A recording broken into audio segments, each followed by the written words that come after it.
संतप्त मानस शांत हों जिनके गुणों के गाने।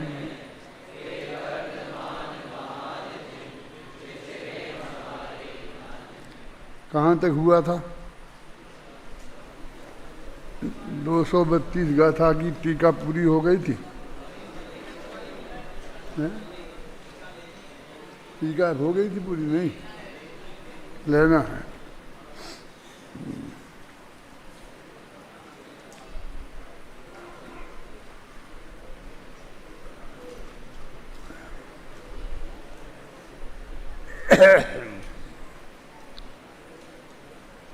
एकाग्रता को प्राप्त व्यक्ति ही श्रवण होता है और एकाग्रता पदार्थों का निश्चय करने वाले व्यक्ति को ही होती है।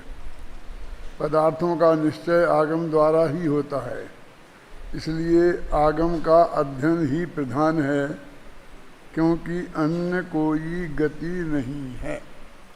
इसका स्पष्ट अर्थ है कि देशना लब्धि के बिना करण लब्धि में तुम नहीं जाओगे।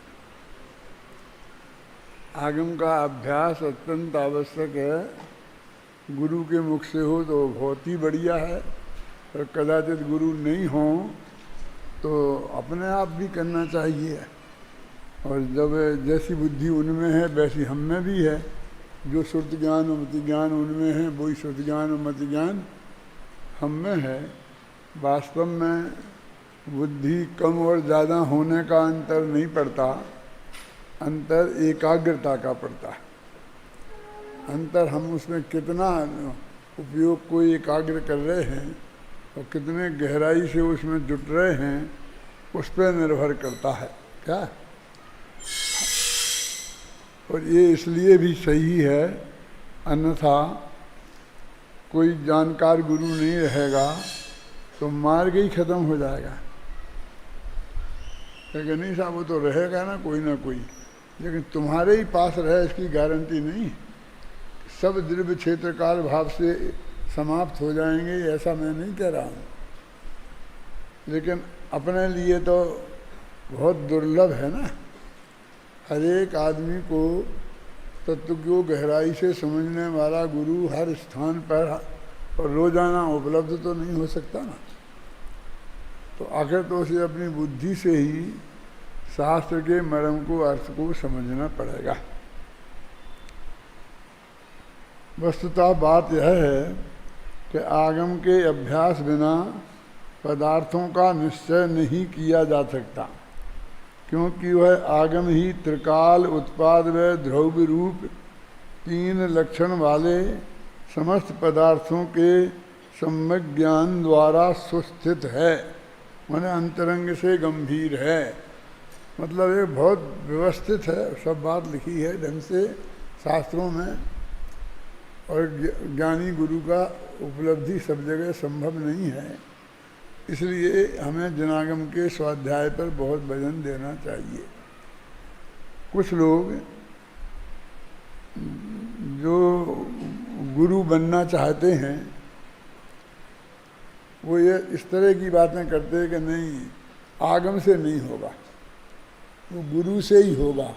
क्योंकि यदि कोई दूसरा रास्ता निकल जाता है तो फिर उनकी उतनी आवश्यकता नहीं रह जाती ना, उतनी महिमा नहीं रह जा सकती है। हर एक को उसकी दुकान पे ही आना पड़ेगा। जैसे कि हमारे यहाँ ही हम उसके क्या दे देते हैं ना, पूरे प्रांत का, और वो क्या दे देते हैं, एजेंसी। ये हमारी चीज़ किसी को खरीदनी है, दुकानदार को भी, तो इस व्यक्ति से ही लेना पड़ेगा। और तुम डायरेक्ट भी ले लोगे तो तुम्हें उस भाव में ही मिलेगा जो वो व्यक्ति से मिलता है, और उसका कमीशन काट के उस व्यक्ति को दे दिया जाएगा। ऐसा होता ना तुम्हारी एजेंसी में, तो ऐसी वो एजेंसी चलाना चाहते हैं क्या? तो ये तो कह नहीं सकते कि मेरे बिना नहीं होगा। और गुरु होना चाहिए, और ज्ञानी गुरु होना चाहिए, और ज्ञानी गुरु मैं ही हूँ, और दूसरा कोई ज्ञानी गुरु है नहीं। मेरे एक बहुत घनिष्ठ मित्र थे, बराबरी के थे, अभी भी हैं, जिंदा तो हैं अभी। तो मेरे से कहते थे कि एक ज्ञानी का अपमान अनंत ज्ञानियों का अपमान है। समझ में आया ना? मैं उनसे कहता हूँ, यही तो मैं आपसे कह रहा हूँ ना, कि एक ज्ञानी का अपमान अनंत ज्ञानियों का अपमान है। समझ गए ना? प्रश्न समझ गए और उत्तर समझे कि नहीं समझे? वो किसी पर्टिकुलर व्यक्ति को गुरु मानकर और उनकी ही शरण में आपको जाना पड़ेगा, और नहीं तो वो सारे ज्ञानियों का विरोध कहलाएगा। अब मैं उनसे कहता हूँ मैं भी ज्ञानी हूँ ना, तो मेरा विरोध भी तो पे वही नियम लागू होता है ना, कि एक ज्ञानी का विरोध सभी ज्ञानियों का विरोध है। तो तुम क्या कर रहे हो? क्या तुम्हें तो इस बात का कोई भय ही नहीं है? ये सूत्र तुम बता रहे हो, और उसी सूत्र के आधार पर मैं आपसे कहता हूँ कि ये क्या, हम तो कहते हैं कोई हर व्यक्ति ज्ञानी हो ना, इसमें किसी की कोई प्रतिद्वंद्विता थोड़ी है, ये कोई दुकानदारी थोड़ी है। और है भी तो कितना बड़ा देश है, कितनी 1 अरब 30 करोड़, क्यों इतने लोग यहाँ रहते हैं। तुम्हें तो 2 4 5 शिष्यों से ही काम चल जाता है ना तुम्हारा। तो एक उस ज्ञानी नाम के पंडित को 2 4 बड़े करोड़पति सेठिया चाहिए और 10-20 श्रोता चाहिए, बस इतने में उसकी दुकान चल निकलती है, और वो ठाठ से चलती है। समझे ना? जहाँ भी जाता है लोगों का रेला पीछे से चलता है, 10-20-25 आदमी साथ में जाते हैं आते हैं, तो 10-20 बच्चे हो जाते हैं, तो 10-20 और जुड़ जाते हैं, बस खत्म हो जाती है बात, काम खत्म। लेकिन आगम, यहाँ पर आगम पर वजन दिया है, गुरु का निषेध नहीं किया है। ये वही शास्त्र है जिसमें अपन ने पढ़ा था कि गुरु तत्काल बोधक है और आगम नित्य बोधक है। तो आपको अधिकतम शरण इसकी ही प्राप्त होगी। 24 घंटा सभी को ये उपलब्ध रहेगा। आप कहीं जाएंगे तो इसे अपने साथ रख सकते हैं, गुरु जी को अपने साथ नहीं रख सकते, है ना? इसलिए आगम की बहुत महिमा है। देखो, दूसरी बात यह है कि पदार्थों के निश्चय बिना एकाग्रता सिद्ध नहीं होती, क्योंकि जिसे पदार्थों का निश्चय नहीं है वह कभी तो पदार्थों का निश्चय करने की इच्छा से आंदोलित होता हुआ चंचल और व्याकुल रहता है, कभी पर के कुछ करने की इच्छा रूपी ज्वर के परवश होता हुआ समस्त पदार्थों को स्वयं सर्जन की इच्छा करता हुआ विश्व व्यापार रूप परिणमित होने से प्रतिक्षण क्षुब्ध रहता है, और कभी भोगने की इच्छा से भावित होता हुआ विश्व को स्वयं भोग रूप ग्रहण करके राग रूप कलुषित चित्तवृत्ति के कारण वस्तुओं के इष्टनिष्ट विभाग के द्वारा द्वैत परिवर्तित करता हुआ प्रत्येक वस्तु रूप परिणमित होने से अत्यंत अस्थिरता को प्राप्त होता है। इतनी लंबी पढ़ी अपन ने, अच्छे अच्छे पंडितों को घबराहट हो जाती है। कुछ नहीं, 3 बातें हैं। ये जो हमारे हम तुम संसारी जीव हैं और जिन्हें वस्तु का स्वरूप का निश्चय नहीं है, तो वो 3 बातों में उलझे रहते हैं। कौन कौन सी? एक तो वो चंचल और व्याकुल रहता है, एक, और दूसरी क्षुब्ध रह प्रतिक्षण क्षुब्ध रहता है, और इच्छाओं से और अस्थिर रहता है ना, और अस्थिर रहता है ना? देखो समझ में, 3 निकालो, तीनों में निशान लगा लो अपने पे। क्या कैसा होता है? चंचल और व्याकुल रहता है, प्रतिक्षण विक्षुब्ध रहता है, और अत्यंत अस्थिरता को प्राप्त होता है। बस 3 बातें हैं। इसलिए उस अनिश्चयी जीव के इसके बदले में कृत्य निश्चय, निष्क्रिय और निर्भोग अर्थात युगपद विश्व को पी जाने रूप पर भी विश्व रूप न होने वाले उस एक निर्भोग आत्मा को ही नहीं देखने में से निरंतर व्यग्रता ही रहती है, एकाग्रता नहीं होती। अब एकाग्रता के विरुद्ध यहाँ व्यग्रता को खड़ा किया। ये सम्यक कहते हैं ना, तो बदले में मिथ्यात्व कहते हैं। सम्यक ज्ञान कहें तो मिथ्या ज्ञान कहते हैं, सम्यक चारित्र कहें तो मिथ्या चारित्र कहते हैं। तो एकाग्रता के विरुद्ध क्या है? व्यग्रता। अभी एकाग्रता क्या है? तो एक का अर्थ तो बता ही था, सबके हाथ उठना चाहिए, पूछूंगा किसी से नहीं। अब तो उठा ही सकते हो, अब काय का डर है जब पूछूंगा ही नहीं। एक माने अपना भगवान आत्मा, और अग्र माने उसे मुख्य करके। श्रद्धा गुण का परिणमन हो, आप समझे ना, एक ज्ञान गुण का परिणमन हो, दो, और चारित्र गुण का परिणमन हो।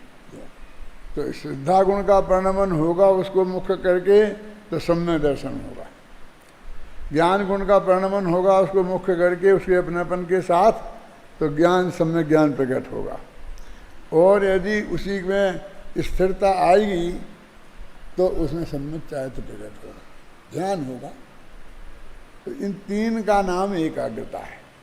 अब जैसे हम बोलते हैं सम्यक दर्शन ज्ञान चारित्र, सम्यक दर्शन ज्ञान चारित्राणि मोक्ष मार्गा, उसी की चर्चा हम बार बार कहते हैं, वो हमको उसमें सिर्फ रिपीटिशन लगने लगता है।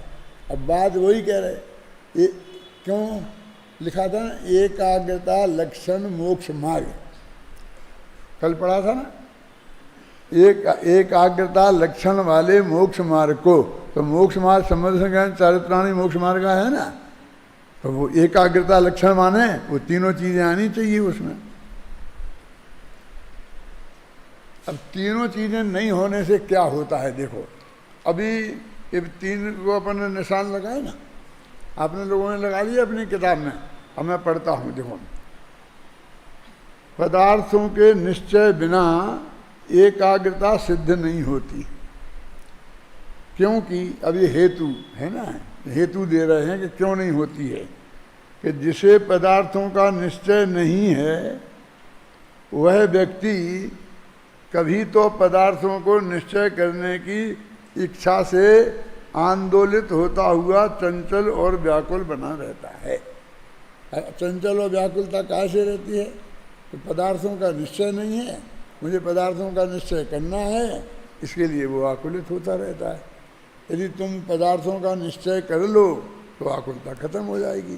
जैसे अपन समझाते कि पहले अवग्रह करो, फिर ईहा करो प्रयत्नपूर्वक जान के, फिर अवाय माने नक्की कर लो।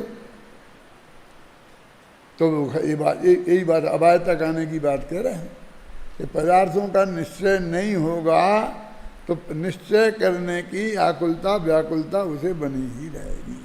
तो वो क्या करेगा, उसकी क्या परिणति होगी? ये शास्त्र देखेगा, वो शास्त्र देखेगा, यहाँ बैठ जा, इस पंडित के पास जाएगा, उस पंडित के पास जाएगा, यहाँ भागेगा, शकर जी में शिविर लग रहा है, सोनागिर जी में लग रहा है, जयपुर में लग रहा है, सोनगढ़ लग रहा है, अहमदाबाद में लग, भागेगा कदम कदम पे।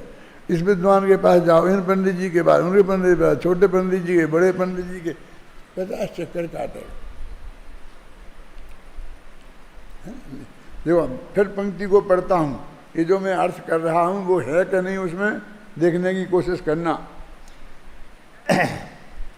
क्योंकि जिसे पदार्थों का निश्चय नहीं है, माने अवाय नहीं है, वह कभी तो पदार्थों को निश्चय करने की इच्छा से, हो गया ना, पदार्थों का निश्चय तो करना है उसे, आंदोलित होता हुआ चंचल और व्याकुल रहता है। एक बात हो गई ना, पदार्थों का निश्चय कैसे होता है? आगम से।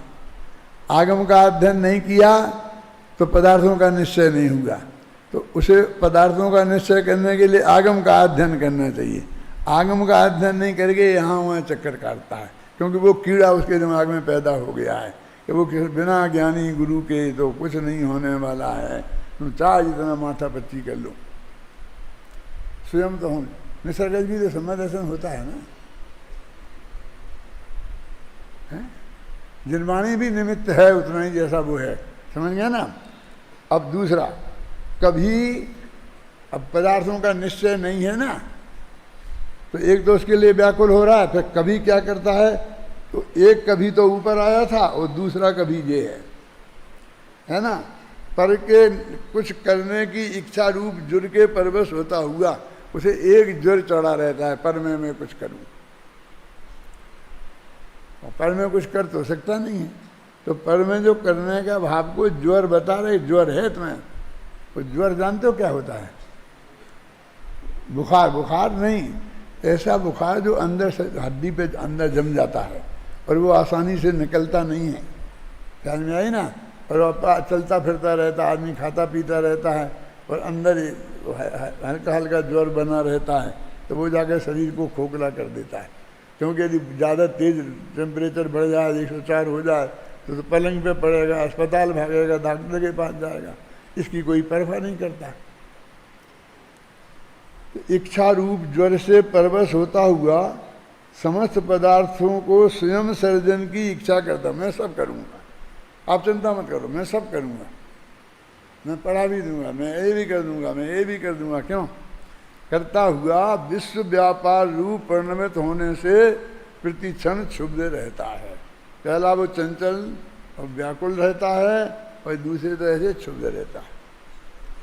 तो चंचल और व्याकुल काहे के लिए रहता है? क्योंकि तत्व का निश्चय नहीं है और तत्व का निर्णय उसे करना है। और फिर मैं दूसरे में कुछ करूं, क्योंकि ये निर्णय तो किया नहीं उसने कि मैं किसी पर में कुछ कर नहीं सकता, ये तो किया ही नहीं, तो करने की व्याकुलता उसे निरंतर बनी रहेगी। समझे ना? इससे वो प्रतिक्षण क्षुब्ध होता रहता। क्षुब्ध क्यों होगा? क्यों कि वो काम तो होना ही नहीं है ना उसके किए।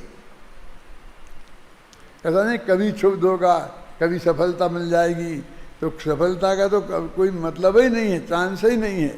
एक आध दफे ऐसा होता है कि तुम अगर लगता है कि हम सफल हो गए, वो तो होना ही था तुम्हें, वो तुम्हारे करने से कुछ नहीं हुआ। समझे ना? पुण्य के उदय वालों को ये समझ में नहीं आता। क्यों? कि उनके कुछ ज़्यादा ही ऐसा होता है कि जैसा वो सोचते हैं वैसा होता है, हो जाता है। वो समझते मैंने किया।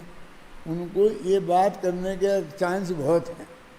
पाप के उदय वाले को तो 24 घंटे डंडे पड़ते हैं, हर दफे सोचता है और होता ही नहीं है, तो हाँ संसार है, संसार है। क्यों? क्यों? जो पुण्य के उदय वाला है तो पत्नी अनुकूल मिलेगी, मीठी मीठी बातें करेगी, पुत्र भी आज्ञा में दौड़ा दौड़ा फिरेगा, सब अनुकूल रहेंगे। ख्याल में ही मेरे बिना कोई का पत्ता नहीं हिलता, वो उसका हम पुष्ट होता रहेगा। और पाप के उदय वाला का क्या है?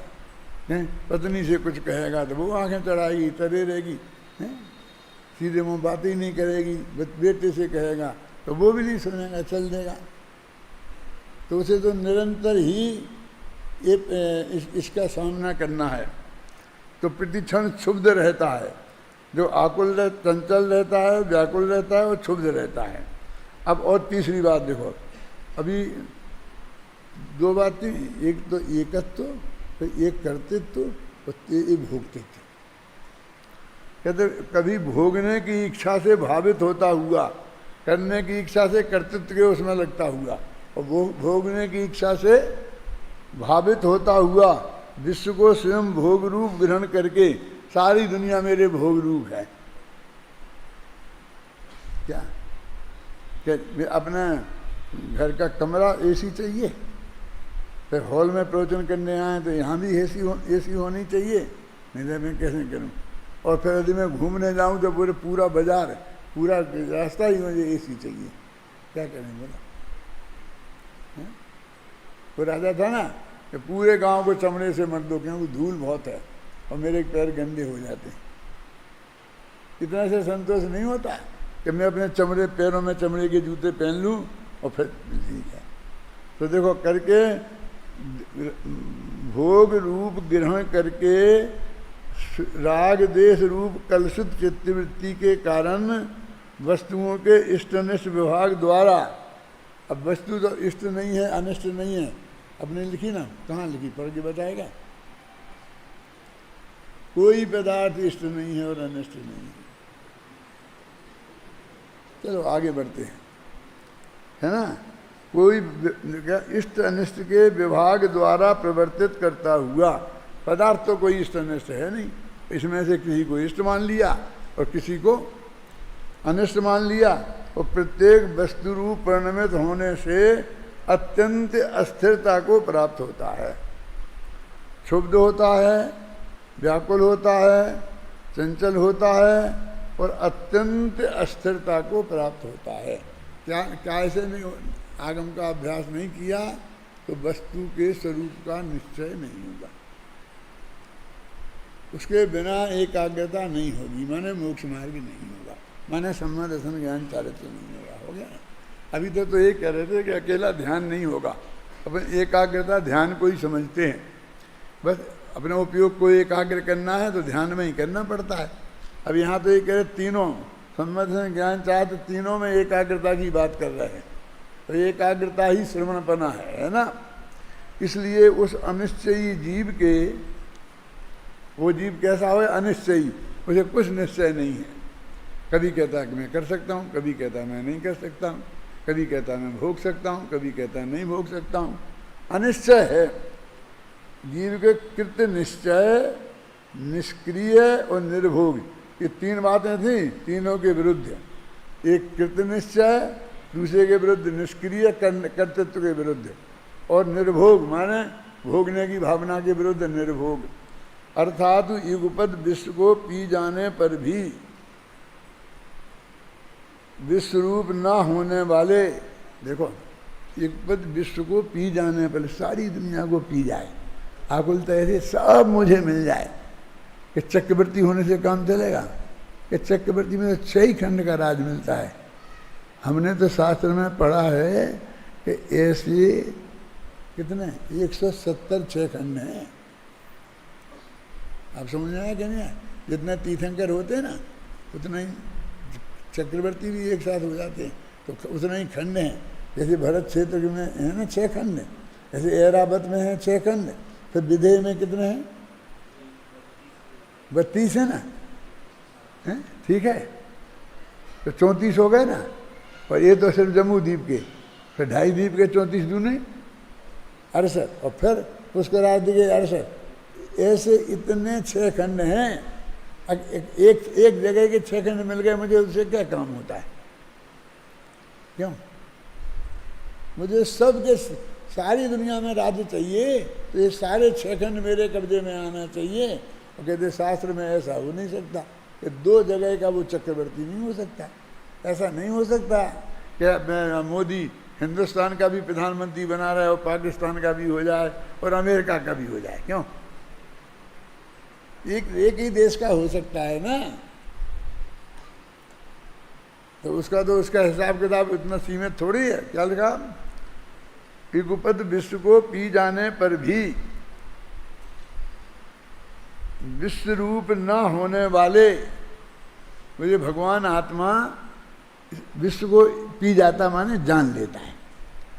यहाँ जब पी जाने वाला लिखे तो जान लेना बोलना, जब नहीं पी सकता है लिखे तो भोग वाला बोलना, कर्तृत्व वाला बोलना। समझ गए ना? कर्ता भोगता नहीं है, समझे ना? उस निर्भोग आत्मा को नहीं देखने से निरंतर व्यग्रता ही रहती है, एकाग्रता नहीं होती। ये हमारी तुम्हारी स्थिति है। अभी बहुत स्पष्ट हो गई। अब इसको तुम पढ़ोगे बार बार, और तुम बस भाषा के पंडित तो हो ही ना, कि जहाँ कहाँ करता है, कहाँ क्रिया है, कहाँ खत्म हो रही, क्या क्या पॉइंट है, वो सब बात ख्याल में आती है ना।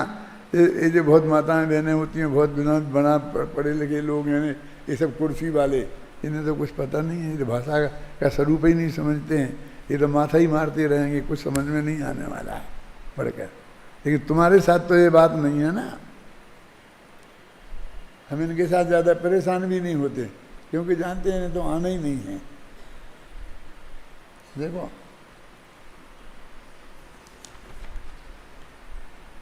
और एकाग्रता बिना सामान्य सिद्ध नहीं होता।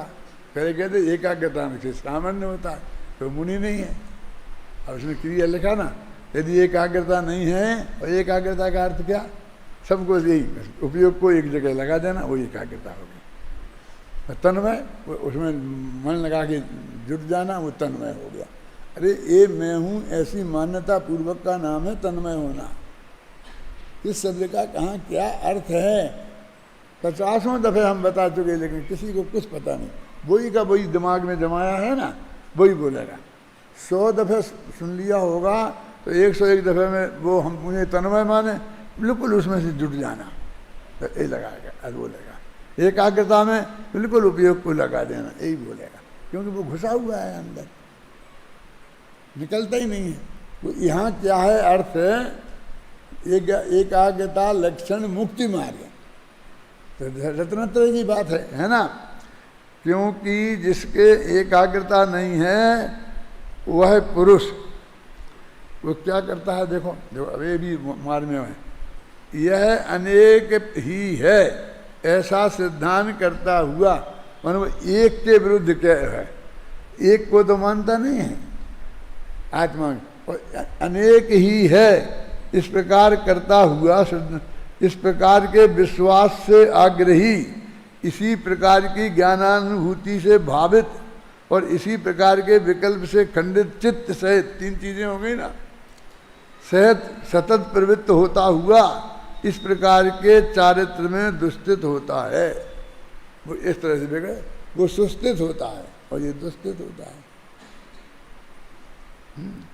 इसलिए उसे एक आत्मा की प्रतीति, देखो ये श्रद्धा, अनुभूति एक सम्यक ज्ञान, और ये प्रवृत्ति माने सम्यक चारित्र, रूप दर्शन, सम्यक दर्शन ज्ञान चारित्र रूप से प्रवर्तमान दृष्टि ज्ञप्ति वृत्ति रूप एकाग्रता नहीं होने से शुद्धात्म तत्व में प्रवृत्ति रूप श्रावण्य ही नहीं होता है ना। उसमें लिखा तेरी वृत्ति और प्रवृत्ति अच्छी दिखाई देती है, कैसी है, आश्रय करने योग्य है, हैं? पढ़ो पढ़ो निकालो, ज़्यादा नहीं पढ़ाऊँगा, 1-2 ही छंद पढ़वाऊँगा। हाँ बोला, वृत्ति और प्रवृत्ति समझ गए ना। क्रम नियमित पर्याय, हाँ। पेज नंबर 19, छंद नंबर 71। वृत्ति और प्रवृत्ति तुम्हारी संगति करने लायक है, साधर्मी वात्सल्य तुम्हारा अपनाने के लायक है, रहने सहने और खान पान भी सात्विक और अहिंसक है, भव्यों जैसा भव्य आचरण भविष्य मार्ग प्रदर्शक है, इससे लगता है अति शीघ्र तुम तत्व समझने वाले हो, क्रम नियमित पर्यायों का भी मर्म समझने वाले हो, इस महासत्य को स्वीकृत कर अधिक कहे क्या कुछ भव में मुक्ति में जाने वाले। पहुंचा दिया जल्दी मुक्ति में। देखो चारित्र रूप प्रवर्तमान दृष्टि ज्ञप्ति और वृत्ति रूप एकाग्रता नहीं होने से शुद्धात्म तत्व में प्रवृत्ति रूप श्रावण्य ही नहीं होता। शुद्धात्म तत्व में प्रवृत्ति रूप है श्रावण्य, मैंने तो मुनि ही नहीं है, वो कहते वे तो मुनि ही नहीं है ना। अतः मोक्ष मार्ग रूप श्रावण्य की सिद्धि के लिए, चाहे श्रावण्य कहो चाहे मोक्ष मार्ग कहो एक ही बात है, मुमुक्षुओं को भगवान श्री अरहंत सर्वज्ञ कथित अनेकांतमयी शब्द ब्रह्म में निष्णांत होना चाहिए। निष्णांत माने एकदम पक्का विद्वान, मजबूत पकड़ वाला, ऐसा ढुलमुल नहीं, है ना। अब ये तो प्रश्न तो साधारण सा है, ये तो कहते हैं कि तुमने आगम आगम कह रहे हो और परमागम की सब स्वाध्याय की जरूरत नहीं है। तो वो कहते आगम में परमागम आई गया, भाई इसमें क्या माथा मारते हो। मैंने अपन एकदम बड़ी बात कर रहे थे और उसे एकदम ये हल्का की बात आ गई है, थोड़ा पढ़ लेते हैं बस। गाथा और टीका में अकेले आगम के अभ्यास की ही प्रेरणा दी गई है, तो क्या पदार्थों का निश्चय करने के लिए परमागम के अभ्यास की आवश्यकता नहीं है? अरे भाई परमागम भी आगम का ही अंग है। अतः आगम कहने पर उसमें अध्यात्म के प्रतिपादक परमागम भी समाहित हो जाता है। हो सकता है आचार्य जयसेन के सामने भी इसी प्रकार का प्रश्न उपस्थित हुआ हो। यही कारण है कि वे यद्यपि गाथा के भाव को तात्पर्य वृत्ति टीका में अत्यंत संक्षेप में स्पष्ट करते हैं, तथापि यह स्पष्ट करना नहीं भूलते कि पदार्थों का निश्चय न केवल जीव कर्मों के भेदों का प्रतिपादन करने वाले आगम के ही अभ्यास से होता। अब आप देखो आगम और अध्यात्म में क्या फर्क है, ये इसमें आ गया। क्या? जीव और कर्मों के भेदों का प्रतिपादन करने वाला है आगम। कितने प्रकार के जीव होते हैं, 2 प्रकार के होते हैं, फिर उनके भेद, फिर उनके भेद, फिर उनके भेद, फिर कर्म इतने प्रकार के होते हैं, उनके भेद, किस जीव का कौन से गुणस्थान में कौन सा कर्म उदय में आता, कहाँ बंध विच्छुत्ति हो जाती है, कहाँ उदय विच्छुत्ति हो जाती है, कहाँ सत्व विच्छुत्ति हो जाती है, वो सारे डिटेल है ना। अब आगम अभ्यास से ही होता है। अपितु ज्ञानानंद स्वभावी परमात्म तत्व का प्रतिपादन करने वाले अध्यात्म नामक परमागम से भी होता है। अब ये परमागम की परिभाषा हो गई। एक तो उसका अध्यात्म नाम है और वो कैसा है, परमात्म तत्व का ज्ञानानंद स्वभावी परमात्म तत्व का प्रतिपादन करना, ये परमागम का काम है। और अतः आगम और परमागम दोनों का अभ्यास करना चाहिए।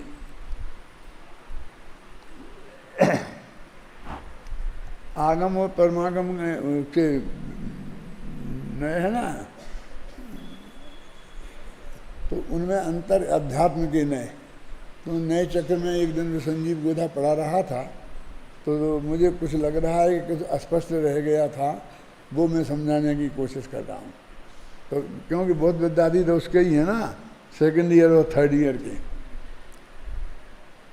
बहुत समझाया तो बहुत अच्छा था, लेकिन एक छोटी सी बात एकदम हमेशा याद रहेगी कि जो अध्यात्म नए उन्हें कहते हैं कि जिनमें एक पार्टी आत्मा अवश्य होनी चाहिए।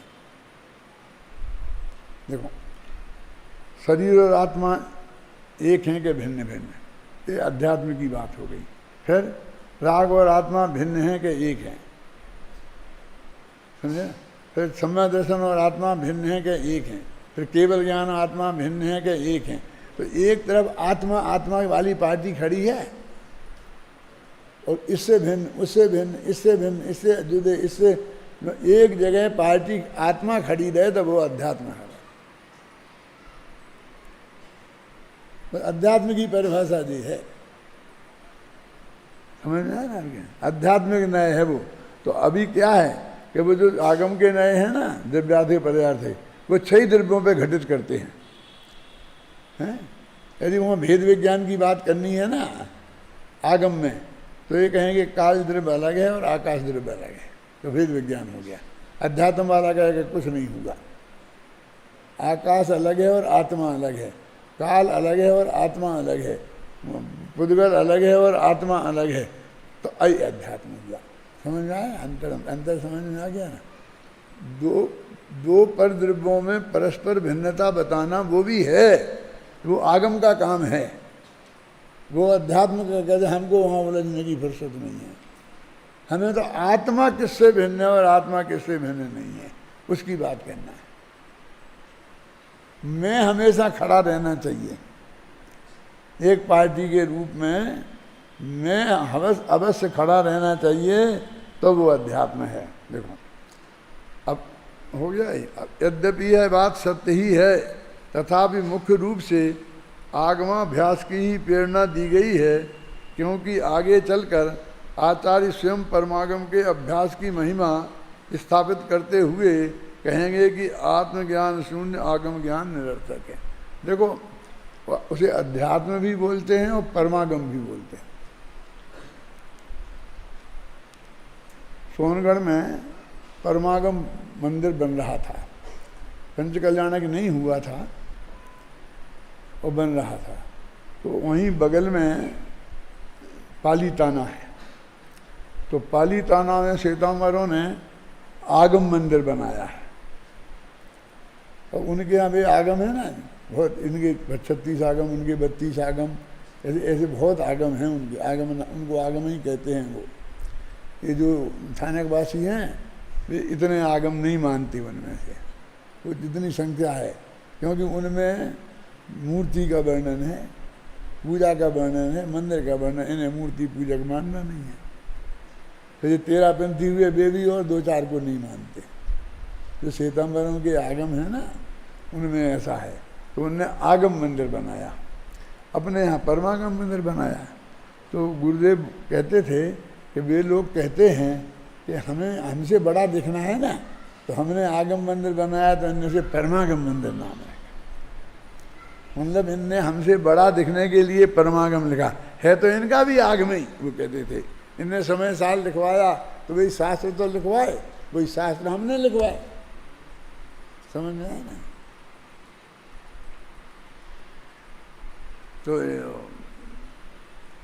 तो वो कहते हमने तो ऐसा किया नहीं, ऐसा समझाते थे लोगों को। हमारे दिमाग में तो ऐसा कोई विकल्प था नहीं। परमागम कहते हैं इन शास्त्रों को, इसलिए हमने इनका नाम परमागम मंदिर रखा। तो लेकिन शास्त्र में कहीं नहीं मिलता है, इसलिए हम क्या कहें। तो मैंने उनको बताया कि शास्त्र में ये दिखाया, कौन सा, कि ये लिखा हुआ है जैसे नाचारी में, कि जिसमें आत्मा की विशेषता से वर्णन होती है उसे परमागम कहते हैं, अध्यात्म कहते हैं। अध्यात्म नामक परमागम, ये प्रमाण है हमारे पास। समय सार आगम नहीं है, परमागम है। वो कभी ये नहीं कहता फलाने कर्म के उदय से फलाना ऐसा होता है। वो तो कहेगा कर्म कुछ करते ही नहीं है, निमित्त मात्र हैं। कि फिर बताया क्यों है कि निमित्त का ज्ञान कराने के लिए है? तो गुरुदेव ऐसे ही कहते थे बार बार कि निमित्त का ज्ञान कराया है। तो ये निमित्त का ज्ञान कराने, जब निमित्त कुछ करते ही नहीं है तो उसका ज्ञान कराने की क्या जरूरत है? क्योंकि सारे जगत ने निमित्त को कर्ता मान रखा है ना, इसलिए। अभी कहाँ चलो हो गए, पढ़ो अगला छंद पढ़ना है ना, पढ़ो।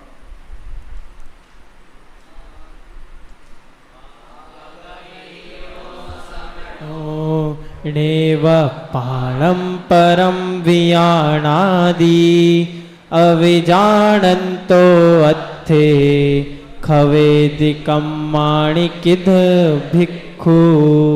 जो श्रमण आगमहीन है वे सपर को नहीं जानते।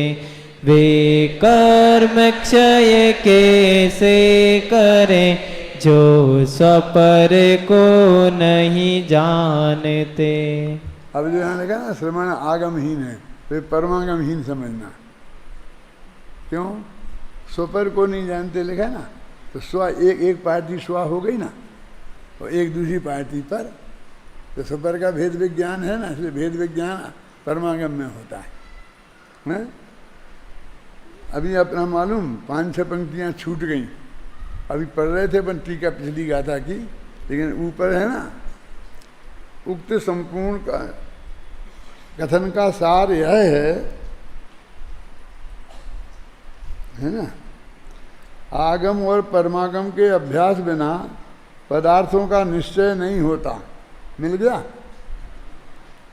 और पदार्थों के निश्चय बिना असिद्धा जनित तरलता, परकृतात्वाभिलाषा जनित क्षोभ और परभुक्तत्वाभिलाषा जनित अस्थिरता के कारण एकाग्रता नहीं होती। देखो समझ गए ना, वो कहाँ अभी वो तीनों पॉइंट ले आए हैं। मैं कहता भाई मैं लिखता हूँ ना उसमें एक संपूर्ण कथन का सार यह है कि तात्पर्य है, तो उसमें वो सारा कथन समेट लेते हैं। तो 3 चीज़ें हैं, देखो कौन कौन सी? अश्रद्धा जनित तरलता। अभी तरलता क्या है? तरल है तो तरल रहने दो, बहने है तो बहने दो, है ना। पढ़ क्या है, तरलता क्या है? जो कहते हैं क्या है, हमें तो समझ में कुछ आता नहीं है। इसमें लिखा है ना तरलता, अश्रद्धा जनित तरलता। वो होता ना जो पानी जो ऐसा होता है, ऐसे इधर इधर चला जाएगा, इधर चला जाएगा, कोई ठिकाना नहीं है, एक लेन पे ही जाएगा, जहाँ नीचापन देखेगा वहाँ चला जाएगा। वो लिक्विड होता है ना, तरल समझ गए, लिक्विड क्या बोलेंगे हिंदी में? पानी जैसा हो तो पतला होता है एकदम, लिक्विड बोलते हैं ना उसे। क्या पढ़ नहीं मिला? क्रम नियमित पर्याय पेज नंबर 17। सहज छंद क्रमांक 64।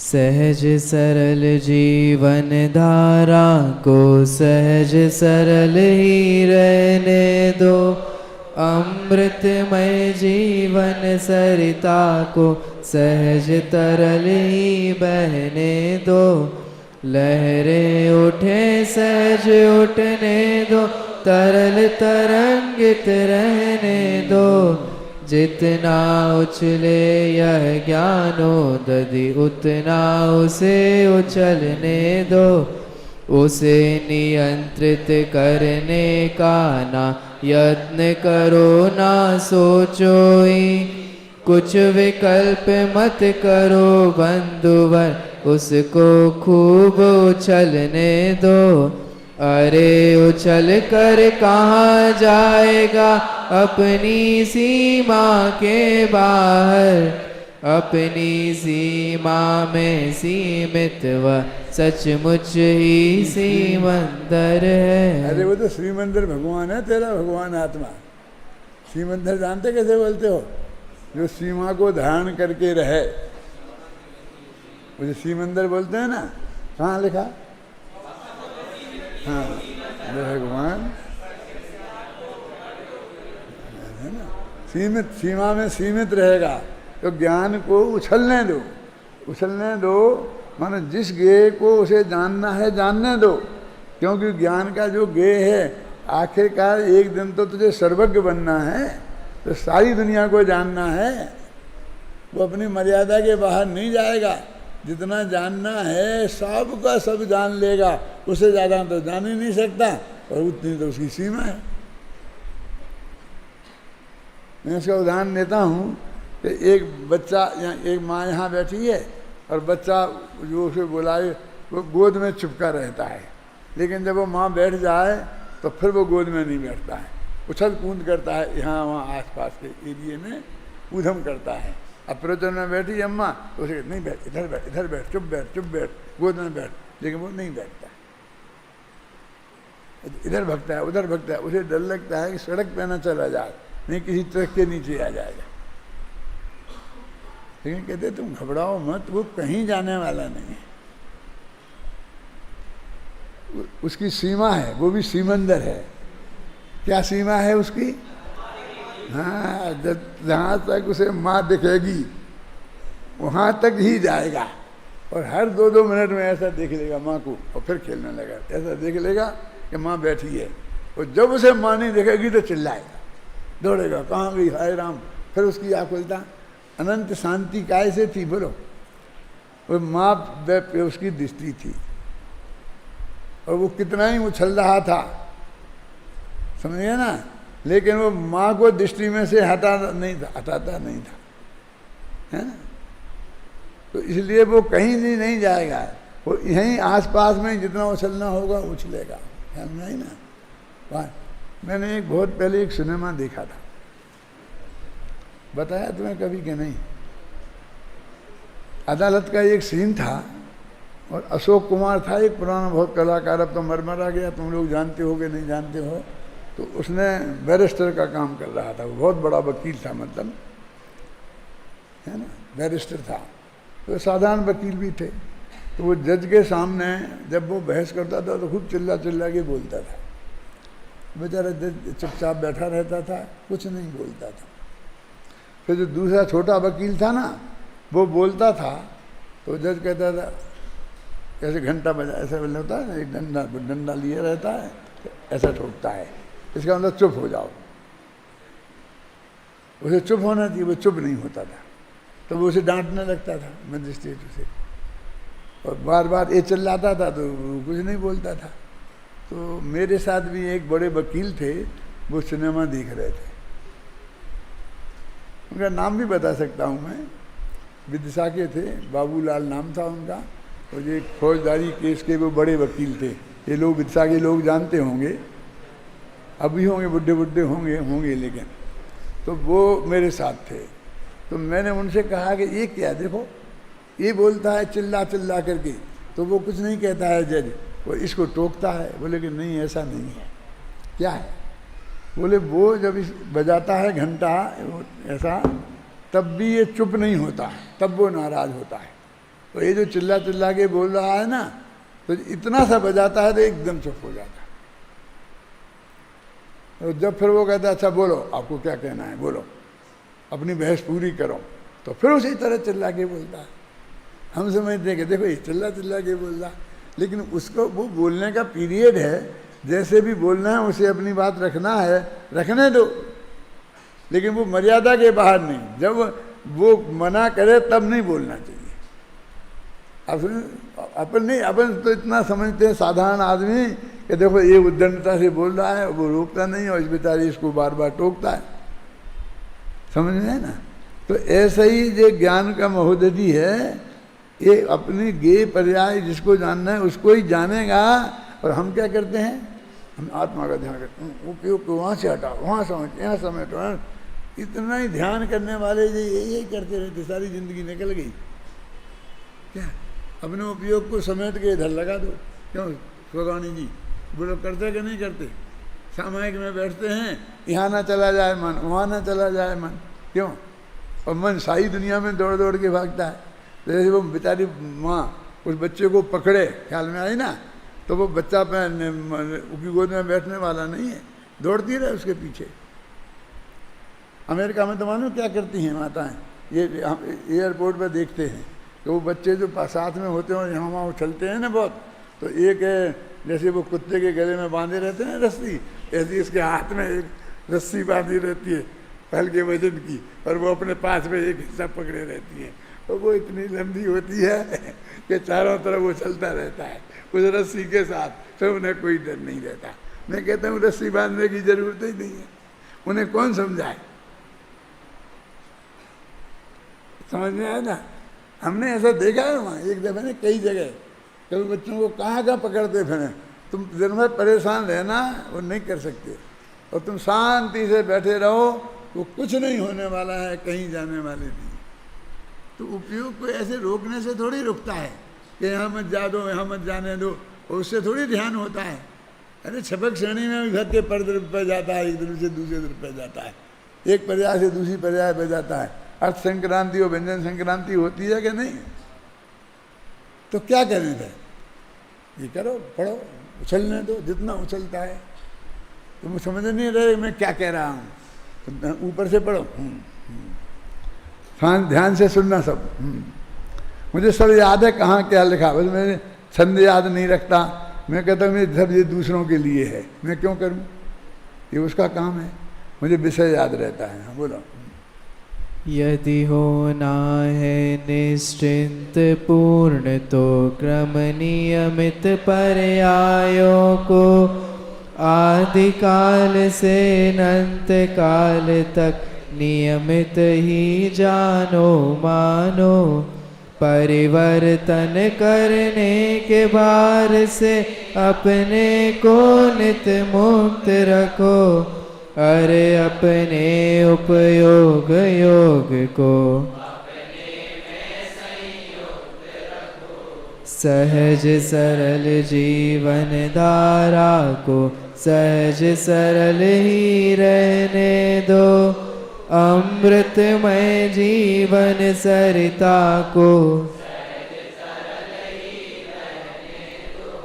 लहरें उठे सहज उठने दो, तरल तरंगित रहने दो। जितना उछले यह ज्ञानो दधि, उतना उसे नियंत्रित करने का ना यत्न करो, ना सोचो ही कुछ विकल्प मत करो बंधुवर। अरे उछल कर कहाँ जाएगा अपनी सीमा के बाहर, अपनी सीमा में सीमित वह। है ना, कितनी महत्वपूर्ण बात है, हैं? हम क्या कर रहे थे, धर्म के नाम पे कर रहे कि नहीं कर रहे? अब रोज ही ना, हमने 2 घंटा समय करता हूँ, 2 घंटा ध्यान में बैठता हूँ, ये करता हूँ, वो करता हूँ। क्या करते हो? उपयोग को समेटने की कोशिश करते रहते हो, वो समेटता नहीं है। जैसे वो बच्ची छोटा है ना, वो उछलता रहेगा और माँ उसे पकड़ती रहेगी, खिलाती रहेगी। क्यों? ये बच्चा कुछ खाते नहीं है। पैसे वालों के बच्चे, बेचारे गरीबों के बच्चों को तो मिलता नहीं है, और पैसे वाले के बच्चों को ऐसा ज़बरदस्ती खिलाना पड़ता है। तो बच्चा यहाँ दौड़ता है, वहाँ दौड़ता है, माँ उसके पास दौड़ के फिर उसके मुँह में देती है, वो उसके मुँह में। क्यों? क्या है? मैं कहता शांत बैठ जा चुपचाप, वो आएगा तेरे पास, तो खाएगा, वो तेरे मुँह में हाथ में से मुँह में ले जाएगा। तू उसके पीछे भागती है तो वो और भागता है, उसके तो खेल हो गया। नहीं, फिर मेरा बच्चा भूखा रह जाएगा। तुम्हें क्या बता, मैंने 3 बच्चे पाले हैं। अरे पालने से कुछ नहीं होता, ज्ञान के लिए कुछ पालने की जरूरत नहीं होती है। केवल भगवान सबके बच्चे पालेंगे तब उन्हें मालूम पड़ेगा कैसे पाला जाता है। बोलो, वो माँ नहीं दौड़े, एक किसी बच्चे की माँ लंगड़ी है और वो नहीं उठ सकती है, नहीं दौड़ सकती है, तो उसके बच्चे भूखे ही रहते होंगे। क्यों? वो शांति से बैठी रहे एक जगह, कुछ नहीं खाए, नहीं खाने, 1 दिन 2 दिन नहीं खाने दो, देखो फिर आगे चुपचाप बैठ के खाएगा सामने। ये कहेगा मुझे दो, मुझे दो, मुझे दो, वो नहीं देगी तो अपने हाथ से उठा के खाएगा। उपयोग तुम्हारा बच्चा है, ऐसे पीछे मत पड़ो उसके। तुम तो अपने आत्मा में रुचि पैदा करो, अपनापन लाओ उसमें। क्या? यही मैं हूं, बस तुम इतना काम करो, उपयोग दौड़ दौड़ के उसमें जाएगा। तुम्हें कुछ करने की जरूरत नहीं पड़ेगी। कहाँ पढ़ रहे थे अपन? अभी टीका पढ़ना है ना इसकी, नहीं फिर कल के लिए रह जाएगी। वस्तुतः बात यह है, यही चलेगा ना? हैं? ऊपर का तो हो गया था भाई।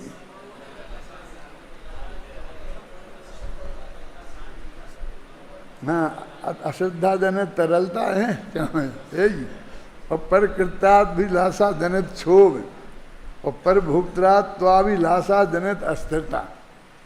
अस्थिरता को जोड़ा भोगने की अभिलाषा के साथ, और क्षोभ को जोड़ा करने की अभिलाषा के साथ, और अश्रद्धा को तरलता कहा, है ना? क्या? स्थिरता के कारण एकाग्रता नहीं होती, और एकाग्रता के बिना आत्मा के ज्ञान सिद्धांत और बर्तन रूप शुद्धात्म प्रवृत्ति ना होने से मुनिपना नहीं होता। इसलिए मुमुक्षुओं को का प्रधान कर्तव्य शब्द ब्रह्म रूप आगम और परमागम में प्रवीणता प्राप्त करना ही है। आगम और परमागम में प्रवीणता प्राप्त करना है। इसमें गुरु का सहयोग मिल जाए तो लो, बहुत अच्छी बात है, वहाँ भाग्यशाली हैं वो। लेकिन नहीं मिले तो हमारा काम नहीं रुकना चाहिए। क्या है? अपने घर में नौकर आते हैं, नौकरानी आती हैं, कपड़ा बर्तन धोती हैं, वो भी सब बर्तन मलती हैं, खाना बनाते, सब करते हैं, अपन आराम से बैठते हैं। लेकिन एक दिन नहीं आए तो उपवास करना, कि खुद बनाना, खाना, बर्तन भी मलना, सब करना कि नहीं करना? और करते हैं कि नहीं करते हैं सब चुपचाप? हैं? उस दिन बैठे थोड़ी रह जाते हैं। नहीं, कमर में दर्द बहुत है, सब होता रहता है और काम भी होता रहता है। तो तुम नहीं करो। आप कहते कि बिल्कुल सहज अभी आएगा ना, सहज होने दो। तुम एक दफे सहजता तो छोड़ो, सहज पे तो छोड़ो उसको। आज एक अमेरिका से 11 वर्ष की बच्ची आई थी मेरे पास। कितने वर्ष की थी? 11 वर्ष की थी, और उसने पूरी सहजता की कविता सुनाई। ये था, क्या नाम पहलवान हमारा, अच्युतकांत, ये था। इसके सामने उसने पूरी कविता, कितनी लंबी है, जितनी भी कविताएं हैं सबसे लंबी हैं, और बिल्कुल शांति से उसने पूरी कविता सुनाई। कहाँ? क्योंकि वो अमेरिका में शिविर लगा था ना अपना, उस शिविर में मैंने ये सब पढ़ाया था, समझाया था। तो 3-4 दिन तो मैंने एक बोली थी यही है ध्यान, यही है योग, और 3-4 दिन में अंत में वो बोली थी सहजता। तो सहजता में बहुत प्रभाव, सब सहजता सहजता, सारे देश में सहजता ही सहजता हो गई, बच्चे बच्चे ने रट ली। अब अपन ने यहाँ लगाया है कि देखो कितने दिन में क्या रिजल्ट आता है। अन्ना जी आएंगे तो मैं बताऊंगा कि देखो हमने भी कुछ किया, ऐसा नहीं समझना तुम ही करते हो। वो देख के बहुत खुशी होगी उन्हें, उनका खून बढ़ जाएगा। हैं? क्योंकि मैं समझता था कि मेरा काम बंद हो जाएगा, लेकिन बंद नहीं हुआ, है ना। उसने सुनाई, हमने उसे पूरी शांति से सुनी, और उसकी माँ साथ में थी, उसकी और रिश्तेदार साथ में थे, सब ख्याल में ना। लेकिन उसने 10-11 वर्ष से ज़्यादा की नहीं थी, और उसने पूरी कविता बिल्कुल बहुत शांति से, जिस तरह अपन गाते हैं बिल्कुल उसी छंद में, रेखता है ना क्या है, हाँ, उसने सुनाई बिल्कुल शांति से।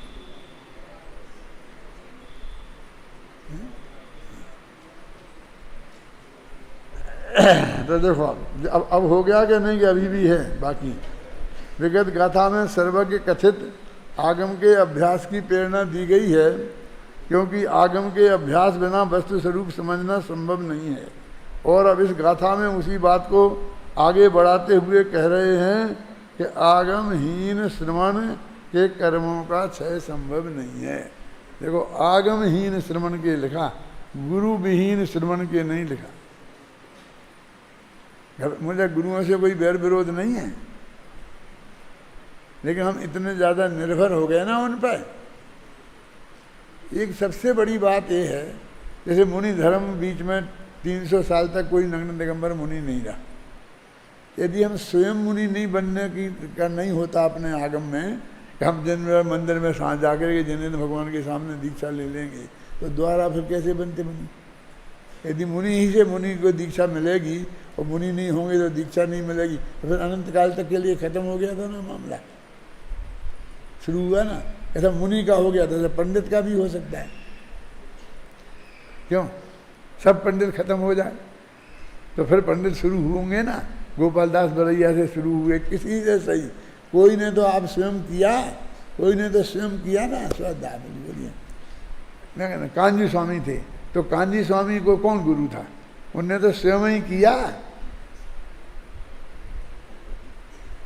और तो उन्हीं के भगत ये कहते हैं कि स्वयं नहीं होता है। सबसे बड़ा उदाहरण तो उनके गुरु ही बैठे हैं। नहीं वो उनको पहले भव का, यहाँ का हमारे पास क्या पहले भव का नहीं हो सकता? हमारे पास क्या पहले भव नहीं है? उनके भी अनंत भव पहले हैं, तो हमारे कम भाई, हमारे भी अनंत भव। हम कोई भव्य बिना के जीव थोड़ी है। मैंने होता है, कैसे भी होता है। एक दफे बीज खत्म हो जाए, यदि दही का जामुन हमारे घर में नहीं रहे, तो फिर तो कभी अनंत काल तक दही बनेगा ही नहीं। अरे चांदी से भी जमता है, नारियल की खोपड़ी से भी जमता है, और बहुत साधन है कि दही को जमाने की। ऐसा थोड़ी कि जामुन खत्म हो जाएगा तो दही नहीं रहेगा, ऐसा नहीं है। दही तो रहेगा। अभी तुमको अगली गाथा मुझे चलाने ही नहीं देनी है, तो ठीक है कल चलाएंगे।